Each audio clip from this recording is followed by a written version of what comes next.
नमस्ते प्यारे बच्चों और सभी माता पिता, आप सभी का डॉक्टर अनुराधा दुबे चैनल पे बहुत बहुत स्वागत है। Welcome to the most fun and easy learning channel.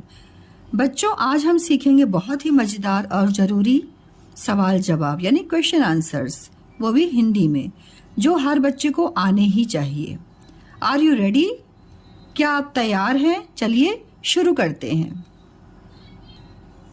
बच्चों, अब आप मेरे साथ बोलो। प्रश्न भी पढ़ना है और हमें उत्तर भी करना है, ठीक है? तो मैं तो अपना 100% देने की कोशिश कर रही हूँ।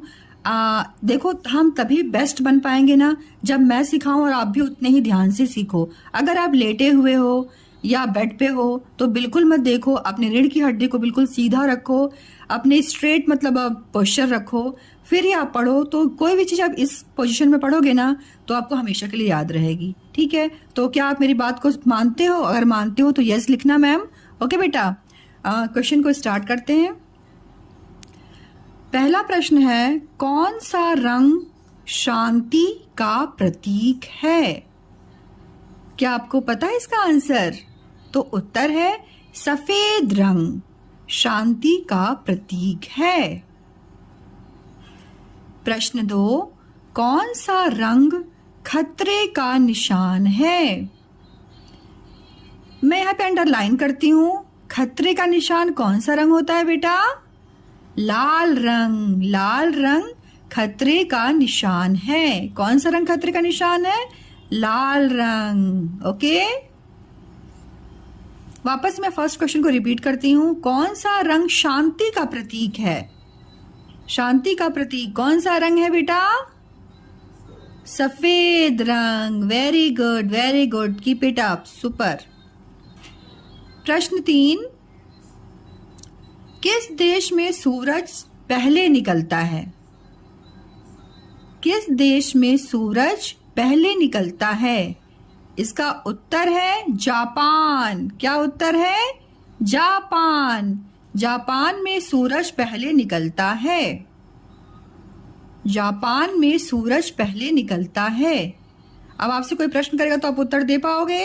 बिल्कुल, वेरी गुड। अगर आपका आंसर यही है तो I am proud of you बच्चों, ठीक है?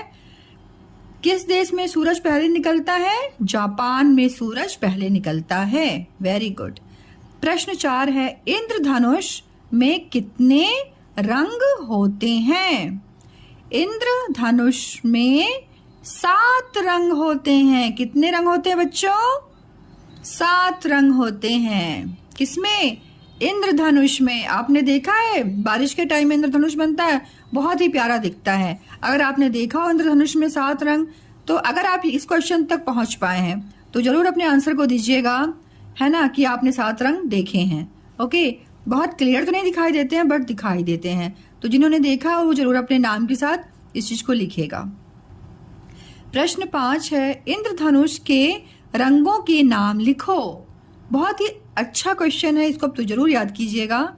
उत्तर है लाल, नारंगी, पीला, हरा, नीला। अब मैं ऐसे क्यों पढ़ रही हूँ? आप सोचोगे मैम नीला क्यों पढ़ रही हैं? मैं इसके साथ साथ ये भी चाहती हूँ ना कि आप हिंदी को बहुत ही सही तरीके से लिखो। बच्चे लिखते हैं लेकिन मात्राओं की मिस्टेक हो जाती है, तो मात्राओं की मिस्टेक आपको नहीं करनी है। ओके, जामुनी, बैगनी, बैगनी। ओके, हम दोनों चीज सीख रहे हैं। हम जीके के क्वेश्चंस भी सीख रहे हैं और हिंदी सही तरीके से लिखना भी सीख रहे हैं। प्रश्न 6 है, भारत के झंडे में कितने रंग होते हैं? भारत के झंडे में कितने रंग होते हैं? तो भारत के झंडे में 3 रंग होते हैं। रंगों के नाम मैं आपको बता देती हूँ। पहला रंग है केसरिया, दूसरा रंग है सफेद और तीसरा रंग है हरा। आम किस मौसम में मिलते हैं? अब तो मौसम आ गया है आम का। ये जो वीडियो है मैं बना रही हूँ अप्रैल मंथ में। ओके, तो आम गर्मी के मौसम में मिलते हैं। कब मिलते हैं बच्चों? गर्मी के मौसम में। ओके, अब आपसे कोई पूछेगा कि आम किस मौसम में मिलते हैं, तो आपका आंसर क्या होगा, क्या उत्तर होगा आपका, आम गर्मी के मौसम में मिलते हैं। Very good. आप मेरे साथ बोलते रहिएगा बच्चों। प्रश्न 8, सबसे तेज दौड़ने वाला जानवर कौन सा है? सबसे तेज दौड़ने वाला जानवर कौन सा है? तो सबसे तेज दौड़ने वाला जानवर चीता है। ओके, सबसे तेज दौड़ने वाला जानवर कौन सा है? तो चीता। ओके। प्रश्न 9, कितनी दिशाएं होती हैं? कितनी दिशाएं होती हैं? उत्तर है 4 दिशाएं होती हैं। उत्तर क्या है? 4 दिशाएं होती हैं। प्रश्न 10, दिशाओं के नाम लिखो। दिशाओं के नाम लिखो। पूर्व, पश्चिम, उत्तर, दक्षिण। पूर्व, पश्चिम, उत्तर, दक्षिण। प्रश्न 11, सूरज किस दिशा से निकलता है? क्या आपने सूरज का कभी भी लाल रंग देखा है? अगर देखा है तो जरूर बताइएगा, क्योंकि जो आप अर्ली मॉर्निंग उठते होंगे ना, तभी आपको सूरज लाल रंग का दिखाई देगा। और बच्चों, मैं एक चीज आपसे बोलना चाहूंगी, आप ना जब सो के उठते हैं तो सूरज को प्रणाम किया कीजिए, और कम से कम आप 6 या 6:30 तक बेड को छोड़ दिया कीजिए। उससे आप हेल्दी रहेंगे और जो भी आपकी मतलब इच्छा होगी ना, वो पूर्ण होगी। भगवान सब कुछ वो देंगे, लेकिन आपको अर्ली बेड छोड़ना होगा। तो क्या आप प्रॉमिस करते हैं अर्ली बेड छोड़ने के लिए? यदि यस, तो कमेंट में जरूर लिखिएगा। और आप कब सो के उठते हैं ये भी लिखिएगा। Early to bed, early to rise make a man healthy, wealthy and wise. इसी पे ये बना हुआ, तो इसको आपको पालन भी करना है। ठीक है, ये नहीं कि हमने पढ़ लिया, हाँ ठीक है पढ़ लिया, उस चीज को हमको अपने जीवन में भी लाना है। तो क्या आप ऐसा करोगे? बिल्कुल, वेरी गुड। वापस से प्रश्न को देखते हैं। सूरज किस दिशा से निकलता है? सूरज पूर्व दिशा से निकलता है। ओके बच्चों। प्रश्न 12, सूरज किस दिशा में डूबता है? देखो बच्चों, एक दिशा से सूरज निकलता है, वो दिशा होती है पूर्व, और डूबने की दिशा होती है पश्चिम। डूबने की दिशा क्या होती है? पश्चिम। सूरज पश्चिम दिशा में डूबता है। ओके। प्रश्न 13, सेब के बगीचे सबसे ज्यादा कहाँ होते हैं? सेब के बगीचे सबसे ज्यादा कहाँ होते हैं? अब सेब जो यहाँ पे प्रश्न आया, मुझे एक दिमाग में क्वेश्चन आ रहा है, मैं आपसे शेयर करना चाहती हूँ। आप एप्पल खाते हो? खाते हो तो वेरी गुड, क्योंकि बोला जाता है ना, 1 Apple a day keeps the doctor away. एक एप्पल जरूर छील के और आप पीसेस में करके खाया कीजिए। ओके, उससे क्या है, आप हेल्दी रहेंगे, अच्छे से स्कूल जाएंगे, आपका पढ़ाई में मन लगेगा। फास्ट फूड बिल्कुल मत खाया कीजिए बच्चों। हाँ, 15 डेज में खा सकते हो आप, लेकिन फ्रूट्स आप रोज 1 खाया करो। ओके, खूब चबा चबा के। उत्तर है सेब के बगीचे सबसे ज्यादा पहाड़ों में होते हैं। कहाँ होते हैं बेटा सेब के बगीचे सबसे ज्यादा? पहाड़ों में। सेब के बगीचे सबसे ज्यादा पहाड़ों में होते हैं। राइट। अब हम नेक्स्ट क्वेश्चन पे आते हैं। खाली स्थान भरो। यहाँ पे बेटा कुछ हेल्पर्स हैं। देखो, ये हेल्पर्स को हम क्यों यूज करते हैं, मतलब अपने जीवन में क्यों लाते हैं? इसलिए लाते हैं ना, क्योंकि हम हर काम खुद से नहीं कर सकते। राइट।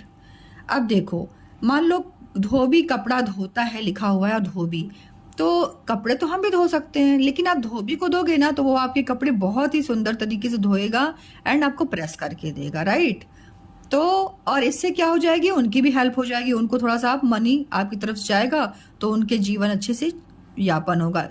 इसी तरीके से कुछ हेल्पर्स होते हैं जो जिनकी आप हेल्प लेते हो, है ना, और उससे उनकी जीविका चलती है। तो क्या क्या है? क्यों ऐसा नहीं कि हम ये सारे काम नहीं कर सकते, कुछ काम है जो नहीं कर सकते, बट मोस्टली काम हम खुद से भी कर सकते हैं। लेकिन अगर हम हेल्पर्स को लेंगे तो उनकी हेल्प हो जाएगी एंड हमें भी मदद मिलेगी, तो उससे हम अपने वर्क को और जो भी हमारा वर्क है उसको हम और अपना बेस्ट कर सकते हैं, राइट। सो स्टार्ट करते हैं। डैश कपड़ा धोता है, धोबी, धोबी कपड़ा धोता है। प्रश्न 2 है, डैश लकड़ी काटता है, लकड़ी काटने का काम कौन करता है? लकड़हारा, लकड़हारा, लकड़हारा लकड़ी काटता है। डैश मरीज को देखता है, मरीज मीन्स होता है जो बेटा बीमार होता है, ओके। तो कौन देखता है? यहाँ पे लिखा है डॉक्टर। क्या यहाँ पे लिखा हुआ है? डॉक्टर। हम डॉक्टर बोलते हैं कि डॉक्टर? डॉक्टर बोलते हैं ना बाबू, यस। तो बेटा देखो, अब डॉक्टर के लिए क्या होता है ना, सिर्फ यहाँ पे चांद बनाना होता है आपको, राइट। ध्यान देना जो मैं बोलना चाह रही हूँ।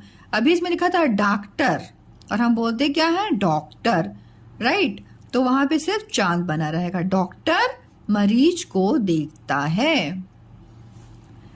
प्रश्न 4 देखिए, डैश माली को देखता है, सॉरी, डैश बगीचे को देखता है। बगीचे की देखभाल कौन करता है? माली। कौन करता है? माली।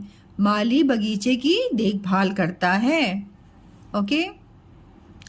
डैश कपड़े सिलता है, कपड़े बहुत प्यारे से कौन सिलता है?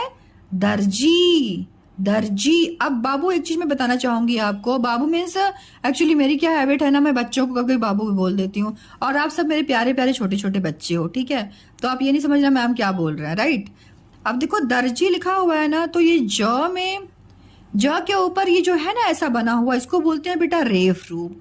र का ये रेफ रूप है। और क्यों ये प्रयोग किया जाता है? मैंने बोला दर्जी। अब र की जो साउंड है ना वो बहुत धीमी सुनाई दी। जब कभी ऐसा होता है तो जो र होता है वो रेफ रूप में अक्षर के ऊपर आ जाता है। जैसे जी लिख दिया हमने, ज में बड़ी की मात्रा जी और फिर ये रेफ रूप लगा दिया। बच्चों अगर आपको रेफ रूप को ज्यादा अच्छे सीखना है ना तो मैंने वीडियो डाल रखी है, र का सामान्य रूप और र का विशेष रूप और र का रेफ रूप। आप उन वीडियोस को मेरे चैनल पे जाके देख सकते हैं और मैं इसमें ना डिस्क्रिप्शन बॉक्स में उसकी लिंक भी दे दूंगी, राइट। तो अगर आपको देखना हो तो आप जरूर जाके देख सकते हैं। मैंने बहुत ही अच्छे से समझाने का उसमें प्रयास किया है। अब छठा देखिए क्वेश्चन क्या है, डैश खाना पकाता है। खाना पकाने क्या कौन काम करता है? देखो मम्मा भी आपकी बहुत अच्छा खाना पकाती होंगी, राइट। लेकिन बावर्ची जो होते हैं ना वो भी खाना अच्छा पकाते हैं। जिनकी मम्मा बहुत बिजी होती हैं वो किसको रखती हैं? बावर्ची को रखती हैं, ठीक है। तो बावर्ची खाना पकाता है, ये आपको अच्छा खाना देते हैं बना के। मम्मा भी बहुत अच्छा देती हैं, लेकिन कभी कभी मम्मा ऑफिस में काम करते हैं तो मम्मा नहीं कर पाते, तो कौन देगा? बावर्ची। कौन देगा बच्चों? बावर्ची खाना पकाता है। डैश लकड़ी के सामान बनाता है, लकड़ी के सामान कौन बनाता है? बढ़ई। अब आपके घर में कुर्सी होगा, डाइनिंग टेबल होगा, तो उसको किसने बनाया? बढ़ई। बढ़ई, बढ़ई लकड़ी के सामान बनाता है, ओके। डैश खेती करता है, खेती कौन करता है? किसान। खेती कौन करता है? किसान। किसान खेती करता है। डैश डाक लाता है, डाक क्या होता है बेटा? लेटर्स होते हैं, ठीक है। तो कौन लाता है? डाकिया। डाकिया डाक लाता है, डाकिया डाक लाता है। लेटर बॉक्स में लोगों की चिट्ठियां होती है ना, उसी को बोला जाता है डाक। और जो पोस्टमैन होते हैं जो ले जाते हैं घर में पहुंचाने के लिए, उनको हिंदी में बोलते हैं डाकिया। Do you understand? आपको समझ में आया? Very good. डैश सामान ढोता है, आप स्टेशन पे जाते हो तो सामान ढोने का काम कौन करता है? कुली। अब ये नहीं कि मम्मी पापा सामान ढो के ला रहे तो उनको आप कुली बोल दोगे, वो कुली नहीं है, ठीक है। जैसे आप फ्लाइट से जाते हो वहां पे जो सामान ढोने का काम करते हैं एंड जो स्टेशन पे काम करते हैं उनको हम क्या बोलते हैं बेटा? कुली। उनकी स्पेशल एक ड्रेस होती है, रेड, वो ड्रेस पहनते हैं, राइट। अब तो बच्चों आज आपने सीखे इतने सारे जरूरी सवाल जवाब यानी क्वेश्चन आंसर्स। क्या आपको मजा आया? आप जरूर बताइएगा अच्छा लगा तो यस लिखिएगा, नहीं अच्छा लगा तो नो लिखिएगा। अगर हाँ तो आप इस वीडियो को लाइक कीजिए। कमेंट में अपना पसंदीदा यानी जो आपको सबसे अच्छा सवाल लगा, क्वेश्चन लगा, वो ज़रूर बताइएगा और सब्सक्राइब करना बिल्कुल नहीं भूलिएगा ताकि अगली क्लास आप कभी मिस ना करें। और हमेशा ये याद रखिएगा, learning is fun with us. See you the next video. तब तक के लिए पढ़ते रहो, मुस्कुराते रहो और सबको बताओ इस चैनल पर हर दिन कुछ नया सीखने को मिलता है। टिल देन, जय महाकाल।